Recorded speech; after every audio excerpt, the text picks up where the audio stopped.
ఆకాశవాణి ప్రాంతీయ వార్తలు చదువుతున్నది షేక్ మస్తాన్బీ. ముఖ్యాంశాలు: దేశంలో సౌరశక్తి వినియోగం ద్వారా విద్యుత్ ఉత్పత్తిని గణనీయంగా పెంచేందుకు కేంద్ర ప్రభుత్వం కృషి చేస్తోందని ప్రధానమంత్రి నరేంద్ర మోదీ తెలిపారు. ఆంధ్రప్రదేశ్ రాజధాని అమరావతిలో నిర్మించే రహదారులకు ప్రణాళికలు సిద్దం చేస్తున్నామని రాష్ట పట్టణాభివృద్ది శాఖ మంత్రి పి. నారాయణ పేర్కొన్నారు. రాష్టంలో విద్యారంగ నిపుణులను ఉపకులపతులుగా నియమించేందుకు నోటిఫికేషన్ జారీ చేశామని ఆంధ్రప్రదేశ్ విద్యాశాఖ మంత్రి నారా లోకేష్ వెల్లడించారు. తెలంగాణలో కొత్త రేషన్ కార్డులకు అక్టోబర్ నుంచి దరఖాస్తులు స్వీకరిస్తామని రాష్ట పౌర సరఫరాల శాఖ మంత్రి ఉత్తమ్ కుమార్ రెడ్డి చెప్పారు. ఈరోజు హైదరాబాద్ విమోచన దినోత్సవాన్ని నిర్వహిస్తున్నారు. వార్తల వివరాలు: భారతదేశంలో సౌరశక్తిని వినియోగించడం ద్వారా విద్యుత్ ఉత్పత్తిని గణనీయంగా పెంచేందుకు కేంద్ర ప్రభుత్వం కృషి చేస్తోందని ప్రధానమంత్రి నరేంద్ర మోదీ తెలిపారు. గుజరాత్ రాష్టంలోని గాంధీనగర్లో నిన్న జరిగిన ప్రపంచ 4వ పునరుత్పాదక ఇంధన పెట్టుబడిదారుల సదస్సును ఆయన ప్రారంభిస్తూ 21వ శతాబ్దంలో భారత సౌర విప్లవాన్ని సువర్ణాక్షరాలతో లిఖిస్తామని ఉద్ఘాటించారు. భారత ప్రభుత్వం ప్రవేశపెట్టిన ప్రధానమంత్రి సూర్య గృహ ఉచిత విద్యుత్ పథకం పీఎంఎస్జీఎఫ్ఈఎస్ విద్యుత్ వినియోగదారులకు ఒక వరంగా మారిందని తెలిపారు.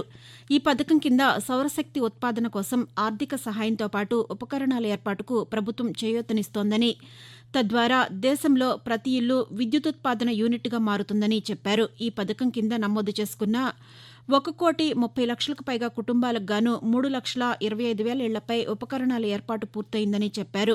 సౌర, పవన, అణు, జల విద్యుత్ వంటి పునరుత్పాదక ఇంధన శక్తి ప్రాతిపదికగా భవిష్యత్తుకు రూపం ఇవ్వాలన్నది భారతదేశ లక్ష్యమని ప్రధానమంత్రి స్పష్టం చేశారు. ఆంధ్రప్రదేశ్లో ఆగస్టు 23న రికార్డు స్థాయిలో ఒకే రోజు 13,326 చోట్ల గ్రామ సభలు నిర్వహించారు. దీన్ని వరల్డ్ రికార్డ్స్ యూనియన్ గుర్తిస్తూ ఈ మేరకు రికార్డు ధ్రువపత్రాన్ని ఉప ముఖ్యమంత్రి పవన్ కళ్యాణ్కు ఆ సంస్థ ప్రతినిధులు అందజేశారు. ఈ సందర్భంగా పవన్ కళ్యాణ్ మాట్లాడుతూ స్వపరిపాలన ఆకాంక్ష ప్రయాణంలో కొత్త మైలురాయిని చేరడం ఆనందంగా ఉందని అన్నారు. ఇందులో భాగస్వాములైన అధికారులు, స్థానిక సంస్థలు ప్రతినిధులకు అభినందనలు తెలిపారు. గ్రామ సభలో పాల్గొని దిశానిర్దేశం చేసిన ముఖ్యమంత్రి నారా చంద్రబాబు నాయుడుకు కృతజ్ఞతలు తెలిపారు. ఆంధ్రప్రదేశ్లో విద్యారంగ నిపుణులను ఉపకులపతులుగా నియమించేందుకు నోటిఫికేషన్ ఇచ్చామని రాష్ట విద్యాశాఖ మంత్రి నారా లోకేష్ వెల్లడించారు. విశ్వవిద్యాలయాల్లో సమూల మార్పులు చేయాలని నిర్ణయించామని, అందులో భాగంగా విద్యారంగ నిపుణులను నియమించేందుకు చర్యలు చేపట్టామని అన్నారు. పరిశోధనలకు ప్రాధాన్యతనిస్తూ విద్యా నైపుణ్యాలను మెరుగుపరచడమే ప్రభుత్వ లక్ష్యమని తెలిపారు. రాష్టంలోని విశ్వవిద్యాలయాలను జాతీయ, అంతర్జాతీయ స్థాయి విద్యాసంస్థలుగా తీర్చిదిద్దేందుకు ఆచార్యుల నుంచి దరఖాస్తులు ఆహ్వానిస్తున్నామని తెలిపారు. ఇందుకు సంబంధించి దరఖాస్తు చేసుకునేందుకు ఈ నెల 28వ తేదీ చివరి తేదీ అని ఈ మేరకు మంత్రి సామాజిక మాధ్యమం వేదికగా వెల్లడించారు. ఆంధ్రప్రదేశ్ రాజధాని అమరావతిలో నిర్మించే రహదారులకు ప్రణాళికలు సిద్దం చేస్తున్నామని రాష్ట పట్టణాభివృద్ది శాఖ మంత్రి పి. నారాయణ తెలిపారు. గుంటూరు జిల్లా తుళ్లూరు మండలం మందడంలో నిన్న మంత్రి మాట్లాడుతూ రాజధాని ప్రాంతంలో నిర్మించే 365 కిలోమీటర్ల రహదారులకు డిసెంబర్ నెలలో టెండర్లు పిలుస్తామని చెప్పారు. రాజధానిలో శాశ్వత సచివాలయానికి గతంలో నిర్మించిన పునాదులు బలంగానే ఉన్నాయని, ఐఐటీ కూడా నివేదికలిచ్చాయని తెలిపారు. రాజధాని ప్రాంతంలో వాణిజ్య సంస్థలు ఏర్పాటు కావాలని అన్నారు. వ్యాపారం ఎక్కువ జరిగితే జీఎస్టీ ద్వారా ప్రభుత్వానికి ఆదాయం వస్తుందని, తద్వారా మరిన్ని సంక్షేమ కార్యక్రమాలు అమలు చేసేందుకు వీలవుతుందని మంత్రి పేర్కొన్నారు. తెలంగాణలో కొత్త రేషన్ కార్డులకు అక్టోబర్ నుంచి దరఖాస్తులు స్వీకరిస్తామని రాష్ట పౌర సరఫరాల శాఖ మంత్రి ఉత్తమ్ కుమార్ రెడ్డి వెల్లడించారు. రేషన్ కార్డుల జారీపై ఏర్పాటైన మంత్రివర్గ ఉపసంఘం కమిటీ నిన్న హైదరాబాద్లో సమావేశమైంది. అనంతరం ఆయన పాతికేయులతో మాట్లాడుతూ ప్రస్తుతం తెలంగాణలో 89,96,000 రేషన్ కార్డులు ఉన్నాయని చెప్పారు. కొత్తగా రేషన్, ఆరోగ్య కార్డులను విడివిడిగా లబ్దిదారులకు అందజేస్తామని అన్నారు. రేషన్ కార్డుల జారీకి సంబంధించిన తుది ప్రక్రియ నెలాఖరులోగా పూర్తి చేస్తామని, అర్హులైన ప్రతి కుటుంబానికి రేషన్ కార్డులు, హెల్త్ కార్డులు ఇస్తామని మంత్రి తెలిపారు. ఆకాశవాణి ప్రాంతీయ వార్తలు వింటున్నారు. హైదరాబాద్లో వినాయక నిమజ్జనోత్సవాలకు అన్ని ఏర్పాట్లు పూర్తి చేశామని తెలంగాణ రవాణా శాఖ మంత్రి పొన్నం ప్రభాకర్ తెలిపారు. నిన్న హైదరాబాద్లో మంత్రి మాట్లాడుతూ హైదరాబాద్ మహానగరపాలక సంస్థ జీహెచ్ఎంసీ పరిధిలో 300, ట్యాంక్ బండ్ చుట్టూ 135కు పైగా క్రేన్లు అందుబాటులో ఉంటాయని వివరించారు. నిమజ్జన ఉత్సవాలకు ప్రజలు సహకరించాలని కోరారు. వీలైనంత వరకు ఈ రోజు రాత్రిలోపు నిమజ్జన కార్యక్రమాలు పూర్తి చేసేలా చర్యలు తీసుకుంటామని మంత్రి పేర్కొన్నారు. మరోవైపు ఈ ఉదయం ఖైరతాబాద్ గణపతి శోభాయాత్ర ఈ ఉదయం 9 గంటలకు ప్రారంభమవుతుంది. శోభాయాత్ర మార్గంలో 56 సీసీటీవీ కెమెరాలను అధికారులు ఏర్పాటు చేశారు. హైదరాబాద్ నగరంలో గణేష్ నిమజ్జనం జరుగుతున్న ప్రాంతాల్లో 30 చోట్ల ఆరోగ్య శిబిరాలను ఏర్పాటు చేసినట్లు తెలంగాణ వైద్య ఆరోగ్య శాఖ తెలిపింది. ఆరోగ్య శిబిరాల వద్ద అంబులెన్సులు, వైద్యులు, నర్సింగ్ సిబ్బంది, మెడికల్ కిట్లను అందుబాటులో ఉండేలా ఏర్పాట్లు చేశామని పేర్కొంది. నిమజ్జనం కోసం 25,000 మంది పోలీసులతో భద్రతా ఏర్పాట్లు చేసినట్లు అధికారులు తెలిపారు. ఇళ్ల మధ్యలో బాణాసంచా తయారీ కేంద్రాలను నెలకొల్పితే చర్యలు తీసుకుంటామని ఆంధ్రప్రదేశ్ కార్మిక శాఖ మంత్రి వాసంశెట్టి సుభాష్ పేర్కొన్నారు. డాక్టర్ బీఆర్ అంబేద్కర్ కోనసీమ జిల్లా రావుల చెరువులో బాణాసంచా ప్రమాదం జరిగిన ప్రాంతాన్ని మంత్రి నిన్న పరిశీలించారు. స్థానిక కిమ్స్ ఆసుపత్రిలో గాయపడిన క్షతగాత్రులను మంత్రి పరామర్శించి వైద్యులను వివరాలు అడిగి తెలుసుకున్నారు. అనంతరం మంత్రి మాట్లాడుతూ ప్రమాద ఘటనలో 7 గాయపడ్డారని తెలిపారు. క్షతగాత్రులకు ప్రభుత్వ పరంగా పూర్తిగా వైద్య సహాయం, కోల్పోయిన గృహాలకు నష్టపరిహారం అందేలా చర్యలు తీసుకుంటామని మంత్రి తెలుపుతూ అమలాపురం రావుల చెరువు 30వ వార్డులో జరిగిన సంఘటన అత్యంత దురదృష్టకరం.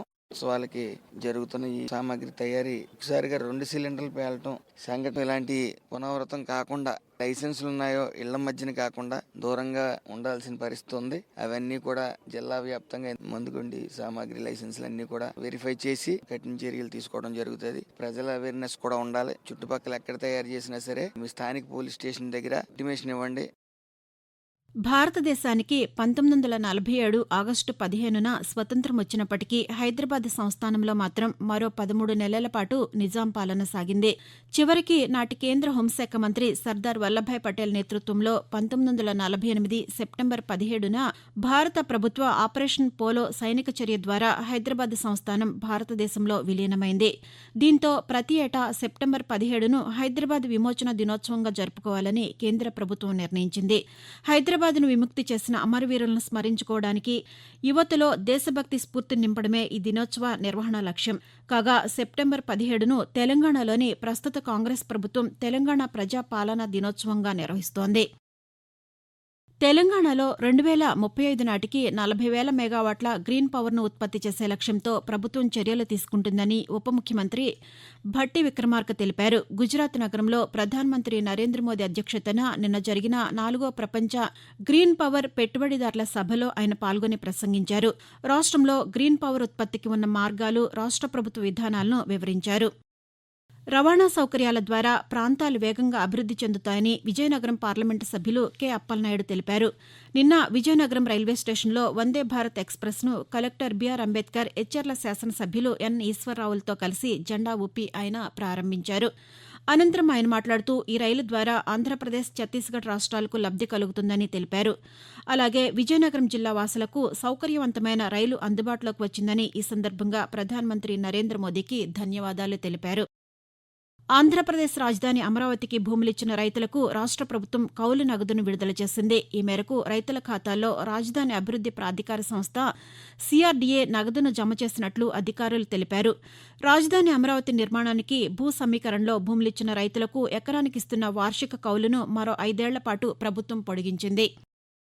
ప్రాంతీయ వార్తలు ముగించే ముందు ముఖ్యాంశాలు మరొకసారి. దేశంలో సౌరశక్తి వినియోగం ద్వారా విద్యుత్ ఉత్పత్తిని గణనీయంగా పెంచేందుకు కేంద్ర ప్రభుత్వం కృషి చేస్తోందని ప్రధానమంత్రి నరేంద్ర మోదీ తెలిపారు. ఆంధ్రప్రదేశ్ రాజధాని అమరావతిలో నిర్మించే రహదారులకు ప్రణాళికలు సిద్దం చేస్తున్నామని రాష్ట్ర పట్టణాభివృద్ది శాఖ మంత్రి పి నారాయణ పేర్కొన్నారు. రాష్ట్రంలో విద్యారంగ నిపుణులను ఉపకులపతులుగా నియమించేందుకు నోటిఫికేషన్ జారీ చేశామని విద్యాశాఖ మంత్రి నారా లోకేష్ వెల్లడించారు. తెలంగాణలో కొత్త రేషన్ కార్డులకు అక్టోబర్ నుంచి దరఖాస్తులు స్వీకరిస్తామని రాష్ట్ర పౌర సరఫరాల శాఖ మంత్రి ఉత్తమ్ కుమార్ రెడ్డి చెప్పారు. ఈరోజు హైదరాబాద్ విమోచన దినోత్సవాన్ని నిర్వహిస్తున్నారు. ఆకాశవాణి ప్రాంతీయ వార్తలు ఇంతటితో సమాప్తం.